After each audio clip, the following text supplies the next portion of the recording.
चलिए दोस्तों, मैं लेके आया हूँ आपके लिए एक स्पेशल सीरीज जिसमें मैं आपको दूंगा बोर्ड का पेपर लीक करके। मैं आपको करा रहा हूँ वे क्वेश्चन जो बोर्ड में हर साल रिपीट किए जा रहे हैं।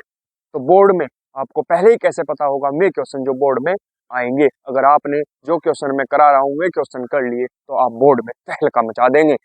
तो स्टार्ट करेंगे वे क्वेश्चन जो बोर्ड में हर साल रिपीट किए जाते हैं या बोर्ड में 1 साल या 2 साल छोड़कर रिपीट किए जाते हैं। अगर आपने वे क्वेश्चन कर लिए तो आपको बोर्ड में बहुत अच्छे नंबर लाने से कोई नहीं रोक सकता। मैं चला रहा हूँ स्पेशल सीरीज हर सब्जेक्ट क्लास 12th की, ये चल रही है फिजिक्स की। तो चलिए स्टार्ट करते हैं। इससे पहले मैंने छोटे छोटे 10 पार्ट अपलोड कर दिए हैं फिजिक्स की स्पेशल सीरीज के। अगर आपने मैं नहीं देखे तो जल्दी से जल्दी जाइए और उन्हें भी देख लीजिए। अब स्टार्ट करते हैं इस फिजिक्स स्पेशल सीरीज का 11th पार्ट यानी 11वां पार्ट। तो चलिए देखते हैं क्या है। क्या क्वेश्चन है, संयुक्त सूक्ष्मदर्शी का नामांकित किरण आरेख बनाइए तथा इसकी आवर्धन क्षमता का सूत्र ज्ञात कीजिए जबकि अंतिम प्रतिबिंब स्पष्ट दृष्टि की न्यूनतम दूरी पर बनता है। कौन कौन से सन में आया?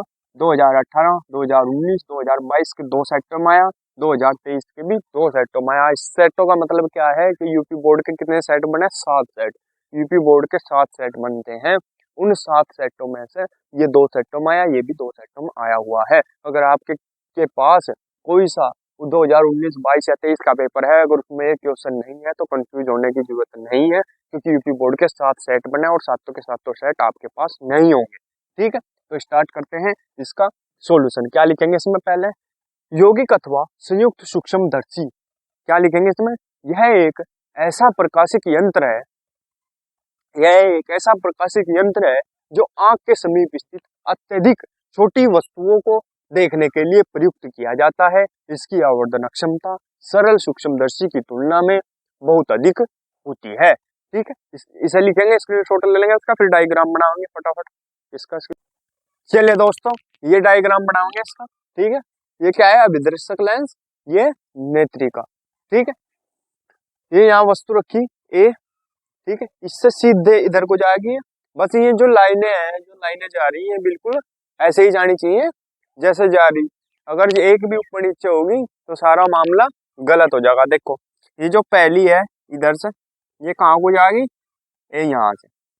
ठीक है, दूसरी है, ये कहाँ को जाएगी? इसका जो ये जो रेखा है, ये जो आ रही लाइन, इसके यहाँ से। ठीक है, फिर जो तीसरी है वो कहाँ से जाएगी? ऐसे। जो ये जो बीच है, इसका मतलब जो जोड़ है ये, इसके हम ऐसे लाइन खींचेंगे जो जहाँ इसका बीच होगा, मतलब जहाँ इसका जोड़ होगा, यहाँ ज्वाइन ऐसे जाएगी।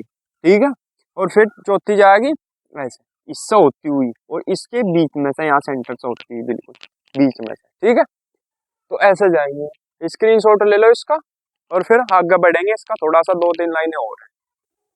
चलिए दोस्तों, बढ़ते हैं आगे। एक ये हमें फॉर्मूला भी सिद्ध करना था आवर्धन क्षमता का। ठीक है, क्या? कब? जब अंतिम प्रतिबिंब स्पष्ट दृष्टि की न्यूनतम दूरी पर बनता है। ठीक है, तो क्या लिखेंगे? इस स्थिति में क्या हो जाता है? प्रतिबिंब A to B2, ये इसमें देख लेना चित्र में, कि नेत्रिका से दूरी V बराबर क्या हो जाती है? माइनस के D। वैसे V बराबर ही है V, तो दर्शाने के लिए लगाते हैं, प्रदर्शित करने के लिए। ठीक है, अब हमारे पास फॉर्मूला क्या है? 1/V माइनस 1/U बराबर 1/F में क्या करेंगे? चिन्ह सहित मान रख देंगे। ठीक है, चिन्ह सहित मान रखने पर तो V बराबर क्या रखेंगे? माइनस के D, तो इसकी जगह रख दिया माइनस के D, V बराबर। ठीक है, माइनस U का एम हो गया माइनस में, तो का एम माइनस के UE। ठीक है, बराबर ये F की जगह माइनस, सॉरी F की जगह क्या रख देंगे? F। ठीक है, क्योंकि F ही प्रेजेंट कर रखे ना हमने, वहां लिख रखे हैं। ठीक है, चित्र में अब देखो, ये जो है माइनस की 1/D, ये माइनस माइनस क्या हो जाएगा? प्लस 1/U E बराबर 1/F। अब ये माइनस का 1/D है, इसे उधर ले जाएंगे तो ये कहाँ का हो जाएगा? प्लस का। तो क्या आ जाएगा? 1/U E बराबर, ये तो उधर चला जाएगा, ये यहाँ इस साइड क्या है? ये 1/F, ये इधर आके कहाँ का हो गया? प्लस का। तो क्या आ गया? 1/D। अब दोनों तरफ D से गुणा कर दो। ठीक है, यहाँ भी इस साइड भी मान लें, यहाँ D से गुणा करिए, D हो गया। यहाँ भी D से गुणा करने का मतलब है इसमें भी गुणा होगी और इसमें भी गुणा होगी। ठीक है, आगे बात समझो। तो क्या बन जाएगा? ये D से गुणा करेंगे तो यहाँ D/U बराबर, यहाँ D से गुणा करी तो इसका मतलब यहाँ भी D/F प्लस यहाँ भी D से गुणा करी तो इसका मतलब यहाँ भी D/D। तो इसे इस तक काट देंगे, क्या आ जाएगा 1। ठीक है, ये तो 1 आ गया। अब डी अपॉन यू ई बराबर D upon F E plus कितना बचेगा 1। इसे मान लिया हमने इक्वेशन नंबर 1। परंतु आवर्धन क्षमता m बराबर क्या होता है माइनस के we zero upon you zero D upon you. इसे न्यू है, वैसे इसे मैं क्या बोल रहा वी बोल रहा सिंपल में। ठीक है, सिंपल लैंग्वेज में ऐसा बना है, थोड़ा सा चेंज हुआ है ना और वी बना है ऐसा।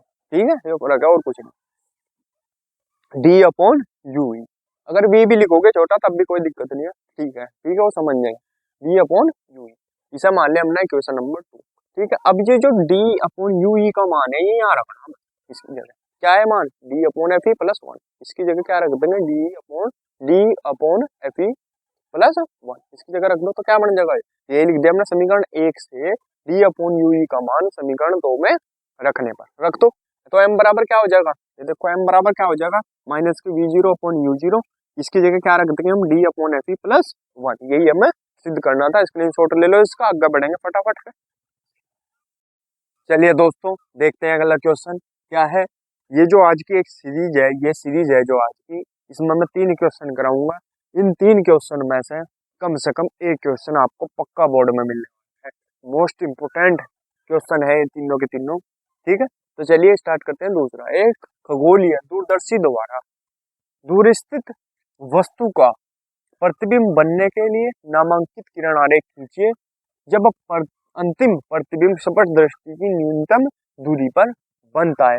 कौन कौन से सन में आया, 2016, 2017, 2018, 2019, 2020, 2022 और 2023 के 2 सेक्टर में आया हुआ मोस्ट इम्पोर्टेंट क्वेश्चन है। ठीक है, हेडिंग क्या डाल लेंगे, कुछ नहीं लिखना, एक फिगर डायग्राम बनाना है इसका और इसमें ये 2 लाइनें, एक लाइन ये लिखनी। ठीक है, क्या लिखनी, यह एक ऐसा प्रकाशिक यंत्र है जिसे दूर स्थित आकाशीय पिंडों जैसे चंद्रमा, तारे आदि देखने के लिए प्रयुक्त किया जाता है। ठीक है, ये लिखना, इसमें कुछ ज्यादा नहीं लिखना क्योंकि ज्यादा के चक्कर में पड़ जाओगे तो कुछ नहीं होनेगा और चित्र में ही जो इसका डायग्राम है उसमें बहुत टाइम लगे। ठीक है, तो वो सही बन जाना चाहिए। एक पेज पर बनाना हो बोर्ड में, पूरा एक पेज पे एक चित्र, तो वो उसे देख के एग्जामिनर नंबर दे देगा और ये एक लाइन लिखनी और कुछ नहीं करना। ठीक है, स्क्रीनशॉट ले लो इसका, अब बनाऊंगे इसका डायग्राम। चलिए दोस्तों इसका फिगर बना लेंगे। डायग्राम क्या है, ये अभिदर्शक लेंस, ये नेत्रिका सेम सा है, बस उसमें यहाँ थे ये चीज और इसमें यहाँ है बीच में, यही 4 लाइनें हैं। ठीक है, वैसे ही जैसे पहले वाली थी बिल्कुल। ठीक है, ये आंख बना रखी बिल्कुल सेम ऐसा ही है। ठीक है, F0 A1 A2। ठीक है, ये अल्फा, ये भी अल्फा, ये वस्तु रखी यहाँ। ठीक है, ये अभिदर्शक लेंस, ये नेत्रिका, यहाँ से यहाँ तक की दूरी F0 और यहाँ से यहाँ तक की दूरी FE। ठीक है, और यहाँ से यहाँ तक की दूरी कितनी है D। स्क्रीनशॉट ले लो फटाफट इसका, आगे करेंगे फिर रिवीजन फटाफट दूसरा। चलिए दोस्तों देखते हैं अगला क्वेश्चन क्या है। परावर्ती दूरदर्शी का नामांकित किरण आरेख खींचिए। कौन से सन में आया, 2016, 2017, 2022 और 2023 में। देखो 16-17 में लगातार है, फिर 22-23 में लगातार है, 24 में भी आ सकता है। ठीक है, तो क्या लिखेंगे सोल्यूशन में, पहले इसका ये लिखेंगे डेफिनेशन है होता क्या है। परावर्तक भी इसे कहेंगे, परावर्तक अथवा परावर्ती दूरदर्शी। क्या लिखेंगे, इस दूरदर्शी में दूर स्थित किसी वस्तु का चमकीला प्रतिबिंब प्राप्त करने के लिए अभिदर्शक लेंस के स्थान पर बड़े आकार का अवतल दर्पण प्रयोग किया जाता है, इसलिए इसे परावर्तक अथवा परावर्ती दूरदर्शी कहते हैं। स्क्रीनशॉट ले लेंगे इसका, फिर इसका डायग्राम बनाएंगे। चलिए दोस्तों देखेंगे, ये M1 है, A डबल डैश, ये B डबल डैश है। ठीक है, ये A है B वस्तु और ये आंख है। ठीक है, ये B डैश है, ये A है, ये E है, ये M2 है। ठीक है, यहाँ का दिखाया और ये बहुत आसान चित्र है फिगर इसका, ये बना लेंगे और स्क्रीनशॉट ले लेंगे इसका फटाफट। ठीक है, और कुछ नहीं है इसमें। ये जो क्वेश्चन है तीनों के तीनों मोस्ट इम्पोर्टेंट थे, इनमें से एक बोर्ड में पक्का होगा, तो तीनों को तैयार कर लो अच्छे से, एक भी आ सके और 2 भी आ सके। ठीक है, तो दोस्तों अगर वीडियो अच्छी लगी हो तो प्लीज वीडियो को लाइक कीजिए, कमेंट कीजिए और हमारे चैनल को सब्सक्राइब कीजिए। मिलते हैं अगले पार्ट में, तब तक के लिए धन्यवाद।